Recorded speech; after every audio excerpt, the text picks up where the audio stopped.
Is there a perfect Corvette? Is there a Corvette for the everyday Corvette driver? Is there a Corvette that will let you have fun but not get you into too much trouble? All these questions will get answered today.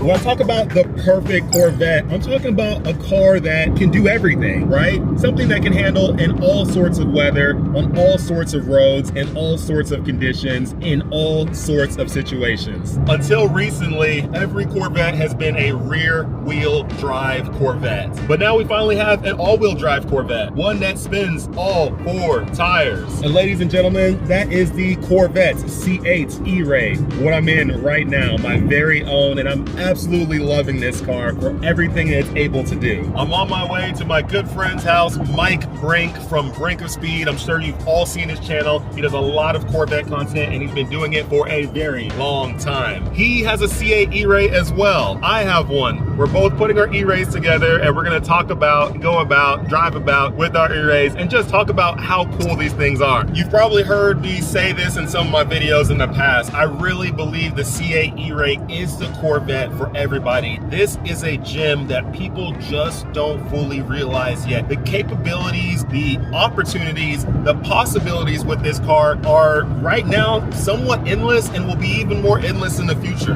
People just don't get how capable this car is being all-wheel drive. This is the GTR of Corvettes. People haven't even fully unlocked it yet or fully figured that out or just even recognized it or even wanted to recognize it for what? I don't know why, but this thing is an absolute monster. Even stock, the amount of torque, the amount of power that this car delivers to all 4 wheels is unmatched, and it doesn't even spin the tires. You can actually get this thing going forward with good forward traction, unlike Corvettes in the past. You take a C7 Z06, you take this car, they both have the same horsepower numbers. You put them head to head on an unprepped surface and even a prepped surface on a street tire, and the eRay will walk all over the C7 Z06 all day long, 10 times out of 10. And for the price that you can get the eRay for, I mean, it's just something you can't beat. This thing is a beast. All-wheel drive, being able to just power this car forward, and what you can do with it is something I've really never felt with any other Corvettes before. When I took this thing to the drag strip for the first time, I ran a 10.6 in pretty warm weather on a drag radial in the rear. Then I decided to take the drag radial off, and then I was like, you know what? Let me see what this car can do on the stock street tire, which is a Pilot Sport 4S street tire. It's a 300 tread street tire. I just ran it like that. The car was only a 10th slower, running a 10.7 in the quarter mile. Now I can only imagine if I ran in really cool weather. Since this car isn't a boosted car, since it's not turbocharged or supercharged, having an NA motor in the rear, they really come alive when the DA, which is a density altitude, is really good and really low. So like if I ran this car again, let's say in like negative 1000 DA, which is very possible if you're like on the East Coast in very cold weather in the winter, I bet you this car will run 10.3, maybe even better. When we get to my friend's house, Mr. Brink, we're going to get these cars cleaned because mine is super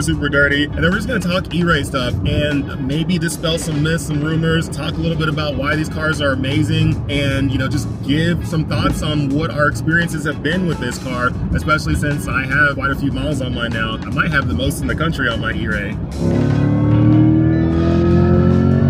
Just got to Mike's house and we got his beautiful, this is a Seawolf Gray, right? Yeah. Seawolf Gray C8 eRay on the black forged lights. Which model is this? This is the MC5 or MC5? They're like the MC5, but they are a one-off 2-piece of the MC5. Oh yeah, I see that in there.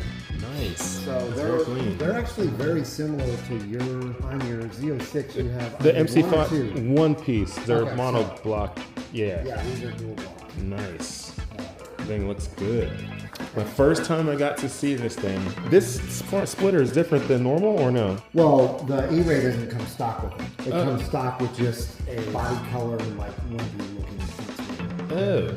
So yeah, that's the full Z07 splitter. Gotcha. Okay, well then what do I have on my car? The same thing. Oh. Here's this carbon fiber. Oh, okay. So you have the exact same thing, but I think yours is full carbon fiber, right? Yeah, I think so. Yeah, it is. Yeah, no. And actually, that one's carbon fiber, but they just painted over it. Oh, they painted it. Gotcha. I haven't seen a stock splitter in such a long time because on my Z06 I have our little Z07R one that we created, which is so much bigger. So I forget the size. Yeah, it's like way bigger. It's like, dude, it's like, it comes out to like here. I love it. And it works. Mike's car is all done and good to go. Now he's gonna bring his up front, and then we're gonna bring mine in and get mine clean because mine is extra dirty. We'll wait for Mike to come back in, but I got the eRay right here looking good. It's pretty dirty from some rain the other day. Gotta get this thing clean, and as we get it clean, we're gonna talk about eRays and why we believe they are the best Corvettes that have ever come out for the everyday Corvette driver.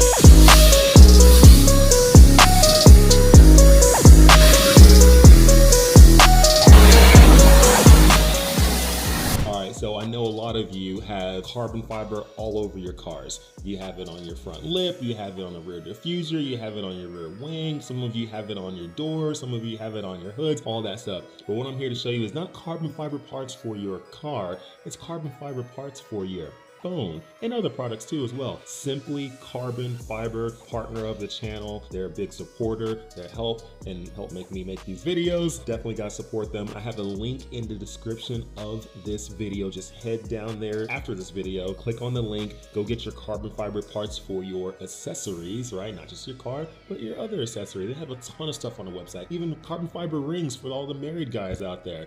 Go on there, check it out by heading to the link in the description. I have this carbon fiber phone case for my iPhone. Absolutely love this thing. Has a little blue hint in there too as well. You can see it looking absolutely beautiful for my iPhone. They have a ton of carbon fiber stuff at Simply Carbon Fiber. Very, very simple. simplycarbonfiber.com. But the link you need to go to is in my description. Don't go anywhere else. Go to that one after this video. Check it out. All right, Mike, so what's your thoughts on the eRay? I mean, is this car the car for the everyday Corvette owner? It is, man. There's a lot of people out there that don't understand this car, and it's a shame.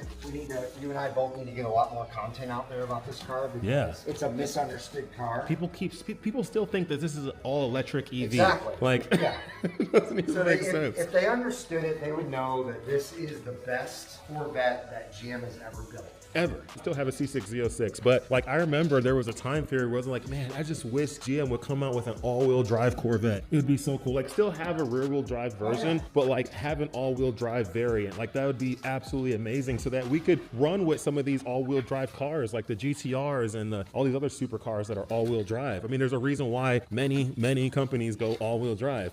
Yeah, you know? On top of that, making a hybrid component. Yeah. It was also super smart because look at all of the new supercars. Hybrid. Every single one of them. You gotta be. Yeah. It's not that they're hybrid because they're trying to save fuel. The hybrid for a performance aspect of it. Like that's the whole reason, and it works. Like I actually love the nice little, hybrid sounds that you get out of this thing mixed with the crazy V8. Yeah. Like it's cool. I agree 100%. The acceleration on this thing is it's insane, and people don't realize, like, even at highway speeds, I don't even have to get into the manual mode and start using my paddle shifters and all that stuff. I don't even have to do that. I just touch the gas, and the electric motors kick in so quick, faster than the V8 can, and the thing just starts ripping. Like, I agree, man, and like you pointed out a long time ago, even being on the highway at like 75, 80 miles an hour. Just tap the gas and whoop. just hit it and you're gone. Yeah. And it's just, it's a shame that people still aren't giving it enough respect. Like, this is going to be a car to me, honestly, that's going to be like a gem that will really, really start shining years down the road when people finally give it the respect that it earns and be like, holy crap, this thing was something that we didn't, like. That's what happened with the NSX. The NSX, exactly. NSX, severe by the old before. Like, they hated it. Yeah, same thing with the Supra. I mean, the Supra was down on sales, the Mark IV Supra. Now these Supras, I mean, you can't find a good one for under 100 grand.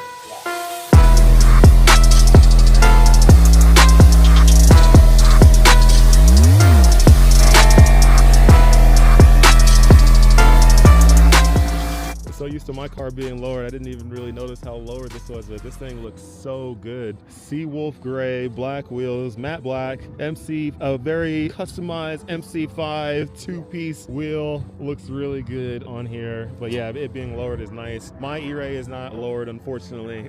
But this looks good though. I like it. And it's convertible too. It's a convertible.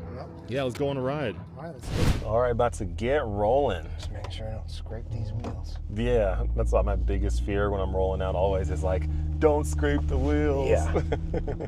Yeah, having an eRay definitely has been a good experience. Like being able to drive this car, feel the differences between this and the Z06. And I think me having the Z06, being able to kind of directly compare both cars has been nice. It's been really, really nice. I've like enjoyed it a lot, and just feeling how the power comes in with this car, you know, compared to the Z06, it just comes in a lot differently. The Z06 has the RPM for days. Right. This doesn't. And that is a little bit, it tricks me a little bit, because when I hop into this car, you know, I'm like, I'm getting to the rev limiter way quicker. Like the first time I went to a drag strip, dude, I probably cut it out of the video, but the amount of times I hit the limiter, I was just like, no. You just weren't used to it. Yeah, because I'm used to having, you know, 2,000 plus more RPM. The eRay does not have that, so you got to really pay attention. Now, some people coming from the Stingray, they're probably used to that. For me, I wasn't. Like I was, you know, I'm coming now from the C8 Z06 to the eRay, so it was way different. But yeah, we've talked about the eRay being the car for all the owners. I mean, what's your thoughts for that? Like, I think it's the perfect Corvette for 90% of Corvette owners. Yeah, I mean, I agree 100%, man. It's kind of a no-brainer for most people because, and here's one thing that I've always said, you really don't need this 655 horsepower, but if you think you do, then this is the car you need it in. Yeah. Because all those other cars that have that high horsepower are gonna get squirrely on you when you really wanna romp on it. This one's not gonna do that. It's gonna stay very planted. Yeah. It's very safe. Keeps you out of trouble. Yes, and I don't know if you saw, but I did a video where I had 5 Stingray owners drive this car. Oh, really? Yeah. And all of them probably were like, oh my gosh. Yeah, and they gave me their opinion on whether they thought this was really worth the extra dough from a Stingray. And one of the things that one of the things they all said though was, I feel so safe getting on it, changing lanes, like doing all the things while I'm getting on the power. Yeah, exactly. And you can't really feel that way in a Z06. No, in a Z06 you have to be on it. You have to pay attention. I mean, my brothers, they've driven this eRay plenty of times. They've hopped in my Z06 and drove that, and they all said like, yeah, you got to be on your game when you're driving the Z06. The Z06 is forgiving in some ways, but not forgiving in some ways. So you really got to be on it. And you know, with this car, you can just straight up stand on it. Like you can be coming out of a corner, coming out of a turn, coming out of whatever, and just stand on the throttle and you're gonna be okay. Yes. You can't do that with any other Corvette. It's not gonna work very well. It's not gonna end very well for you. And that's why I keep saying like this is the Corvette for everyone, because it is something that you can go have a lot of fun with and keep yourself safe. And you know, for the people who are like, oh, I like rear wheel drive because it's more fun. No, you don't, because most of you out there can't truly control a high horsepower rear wheel drive. Just because you chirp the tires a little bit does not mean you did anything. Like when you start getting those tires like broke loose, you're gonna find out real quick if you're a driver or not. That is most people aren't. 100% correct. Most people aren't. They think they are, but they're not. You know, just because you can control it at 5 miles per hour spinning the tires does not mean you can control it at higher speeds than that. Right. Yeah, no, I mean, that's 100% right. And, you know, you and I both owned a lot of cars. All my cars that I've owned have been rear-wheel drive with a lot of power. With them being rear-wheel drive and a lot of power, you and I have learned how to manipulate that power. Yeah. You've learned a lot more than I have, but we've both learned how to do it. But most people are not us. Yeah. Most people can't get on a racetrack and do the things that you can do, and I'm not as good as you, but I can do some good things on a racetrack. Most people are just, you know, when they go to Ron Fellows, they're like, I don't even know what to do. I'm scared. Don't even know how to use their paddle shifts. Yeah, they don't even know how to use these. Don't even know how to use their paddle shifts. Let the car shift for themselves, which is crazy to me. By the way, guys, if you take a car to a track and it has paddle shifts and it has a DCT, like the transmission is dual clutch, use the paddle shifts. Yes. Don't let it shift for yourself. The car does not truly know what to do. It does not. All the acceleration, all that torque. The car doesn't know what to do. It doesn't know where you're at. All it knows is the speed you're at and what you might be trying to do. Correct. But it doesn't know. I don't care what anyone tells you. Shift yourself. I agree. I mean, there's so many people out there that, like, even when I went to NCM and I drove on the track back in April, the professional left it in auto mode. Which is, I don't like. And he did really good, but he was like, wow, you had yours in manual? I said, that's the only way I know how to drive on a track. Like, yeah, you control the gears that you're in so that you control the power band that you need for each corner. Like, the car constantly shifting up and down isn't always good. No. There's some corners you go to where you just need to stay in fourth gear. You don't need to go down to third gear. Like, just because you're braking or just because you're slowing down before a corner does not automatically mean that you need to get into the lowest gear possible. Right. Second gear, you don't have to. Like, there's some corners, depending on the speed you got to take through it, where it's just better to stay in a higher gear because every single shift is a little bit of time lost. And now you got to regain that back. Sometimes it makes sense for some corners, but some corners it doesn't. So that's why it's best to always keep it in that manual mode and you select the gear that you want so that you can have the proper gear to maximize the proper speed for that corner. Not to mention early shifting coming out of corners. Exactly. Upshifts real early, and you're like, ah. Now, there's some situations where you do need to upshift early. That's what I'm saying. Yeah. Like, when I'm coming out of some corners, you want to lessen the torque. So you upshift so that you can get on it faster and kind of pull yourself through that, you know, the end of the turn. Versus doing this thing where you're part throttle and you're not really all the way wide open because you don't want to break loose, where you get rid of that by just sometimes upshifting early and just stand on it and going, and you'll gain more time because of that. So yeah, I agree 100%. Ever since I started racing, when I didn't have a manual and I had paddle shifters, I always had it in manual mode. Now there's some cars that have paddle shifters, but they don't have a dual clutch transmission, like the C7 generation. Those cars are best to have a manual instead of like the auto, because the auto is just too slow. If you don't have a manual, then do what you got to do. This C8 eRay, everything they did with this car is just right. It works. The car handles great. The power comes in great. You got all-wheel drive. This thing pulls you out of corners like nothing else. It's the perfect car for most Corvette owners out there. It's not all electric. This is not an EV car. This is a hybrid, and it's really a performance hybrid, not like an economical hybrid, if that makes sense. Correct. Yeah, and just going back to the racetrack between the two, the Z06 and the eRay, I drove them both at NCM, and I drove the eRay first for a reason. I wanted to like wrap my brain around what it was going to do in the corner. Because, you know, the myth or whatever, most people think that all-wheel drives are going to just push and have understeer. This car really didn't do that, in my opinion. It didn't really have bad understeer. It didn't push bad. If you know what you're doing, you can really manipulate this in a corner. And when you come out of the corner, it's the most amazing sensation I've ever felt coming out of a corner. However, when I got in the Z06, it's different. It was night and day. This car felt amazing, but it was like the difference between a butter knife and a scalpel. Scalpel. The Z06 is phenomenal on the track. A lot more capability when it comes to pointing, shooting, and going. The thing just rips. It grips really, really good. It doesn't have this though. It does not. Although it's close. It's close. It is. The Z06 isn't far off. The Z06 is a very fast car. But point out here that it's 57 degrees. We came out of a corner. I'm in second gear with 655 horsepower, 595 foot-pounds of torque, and there was zero wheel spin. No wheel spin. I mean, even when we went to a drag strip that one day, I think after you had left, I put on the street tire right before I was leaving. I was about to leave, and I'm like, you know what? Let me go run the street tire real quick and just see what it does. All day we were running 10.6, remember? I put the street tire on, we ran 10.7. 1/10 off.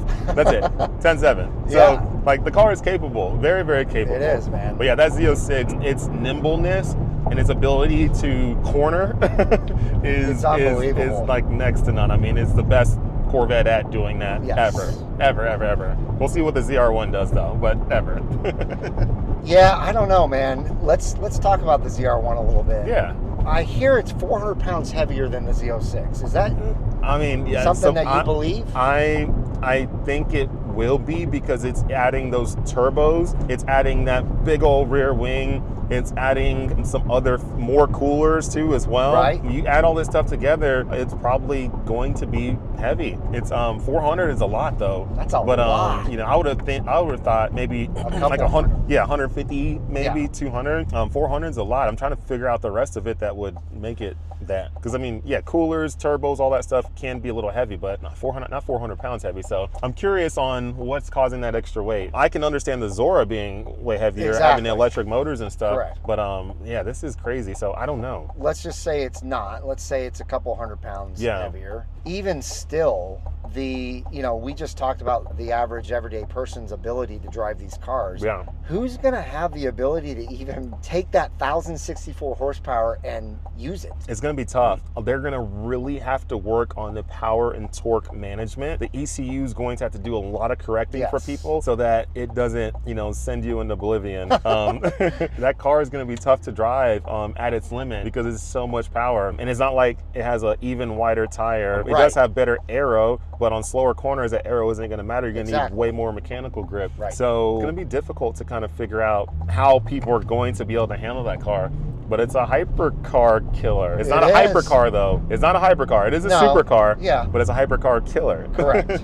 Yeah, I mean, I'm very interested to see what kind of numbers we're going to get, if we get numbers from the Nürburgring. Yeah. Because I think it's going to do really well. But I still think the best all-around track car is still going to be the Z06. Oh yeah, the Z06 hands down. Yeah, the Z06 has always been the car for the track. It's always been perfect. It's always been the best. ZR1 will still be faster, but it's still not going to be, I don't think it's going to be the perfect track car. Now, that extra aero is kind of nice. I wish they would come out. Honestly, this is what I really wish. I wish they would take the C8 Z06 GT3R race car and take that, start from there, and then make a street car. Something that can go just beat out the Porsche GT3 RS. They could really do that if they wanted to. They could. Because my gripe with the Z06 is the weight. Like, we need a 3,100 pound Z06, not a 36, 3,700 whatever pound Z06. If they just lightened it up, kept all that power, and put a lot of aero, like well over 1,000 pounds of downforce, we could go get records on the Nürburgring. But right now we have a heavy car that doesn't have the same aero, so obviously it's not going to be faster than the GT3 RS. Yeah, it's pretty frustrating, man. I think most people out there would agree with us on that. I don't understand why, the C5 Z06, C6 Z06 were both 3,100. Super light, 3,100 pounds, super light. And then now, the C7 was 3,400 pounds, and then now the C8's like 3,600 pounds. And it's like, come on, we're already spending $150,000 on this car. Make it another 20 grand and make it 400, 500 pounds lighter. Exactly. We don't care. I'm not sure, that they're ever going to do that. I don't think they really care to compete with things like the GT3 RS. Why not, though? I know. Why not just give us a lighter car? Literally means just taking stuff out. Let's make an R version of the Z06, where it's like, here's the R version, where we don't have all the extras or whatever. Just take it all out, throw it all out. Everything extra, just throw it all out. Even the seats, make them lighter, whatever, just throw it all out. And then give us a 31, even 3,200 pound car. I think that would make, and then more aero. Like, big rear wing that produces a ton of downforce, big front splitter that produces a ton of downforce, big side skirts, really good diffuser that works really well. Give us all that stuff, plus lighter weight, and this car is going to be, I mean, it's already great, but it's going to be on another level. You don't even have to add more power. No, I mean, you don't need more power at all. The GT3 RS does it on 500 and something horsepower. 520, I think. Not that much, but it has all the grip in the world. Yeah, I think that has almost 2,000 pounds of downforce. Yeah, it's like 1,800 at high speeds or something crazy like that. And it's super lightweight too as well. I don't know how those tires manage all that. It's a lot. It is, man. It's a lot. And they've got active aero all over it now. Active aero too, that helps. And the Z06 doesn't necessarily need active aero. It'd be nice, but it doesn't necessarily need it. You can get away without it. I mean, all those professional racing series don't have active aero, and those cars are still quick. They get around pretty good. But they have way larger aero. They do. They do. Larger. They're way lighter. Those things weigh 2,800 pounds. More aero, more tire. Way better suspension. Everything just works. Everything is race car on those. Those sports cars, they only run 500 and something horsepower, maybe 550 or so. So they're not, the highest horsepower cars, but it works. Well, and like you pointed out, they're light. That 2,800 pounds makes a big difference. Yes. Weight is huge on these cars. Like, you don't need it. Take it out. I think this one's almost 4,000 pounds. This is. It is. It's heavy. It's I compare it to like GTRs, pretty heavy cars. But, as more tuning and more performance parts come out for the eRays, I really think we're gonna have a monster that people don't fully understand just yet. I mean, the tuning from, what is it? HP tuners. HP tuners. HP tuners, once they come out with a tune for this car, I bet you're not even really going to have to do that much. Just bolt-ons, tune it, and it's going to be insane. Oh, yeah. Any extra little bit of power on this thing will be pretty amazing. It doesn't even really need it, but then it'd just be fun. And just more efficiency. Yes. You know, that tune is what really makes it more efficient. Exactly. So, you optimize it for performance. Right. So there you have it. That's our thoughts on the eRay right there. Two beautiful eRays. We went on a ride in his. You've obviously been on a ride in mine. You've heard this thing. You've seen it run tracks. You've obviously seen his beautiful car. But that's pretty much it. So yeah, those are our thoughts right there on the eRay. It is the best car, the best Corvette for the typical Corvette owner. If you don't have an eRay and you want an eRay, I highly suggest getting it. The Z06 is great as well. I love the Z06. It's actually my personal favorite because for me, I'm that other 5-10% of the Corvette owners. Like the Z06, that's for me, right? But the eRay though, this is for everyone else. It's the perfect car for your average Corvette owner because you can have so much fun, grip and rip, plenty of power, and it's not gonna get you in trouble, and it is a lot of fun. You don't have to get tail happy to have fun. Spinning is not winning, and with this eRay, you're not spinning, you're always winning. Thanks so much for tuning in, everybody. Hopefully you enjoyed the video. Hopefully you enjoyed our thoughts, and make sure you go follow Mike at Brink of Speed. He has this great YouTube channel with a lot of Corvette content. Follow me too as well on here. Subscribe if you haven't, and if you want any other additional content, just keep paying attention every single week because I'm always bringing you new stuff. Thank you so much, and we'll catch you later.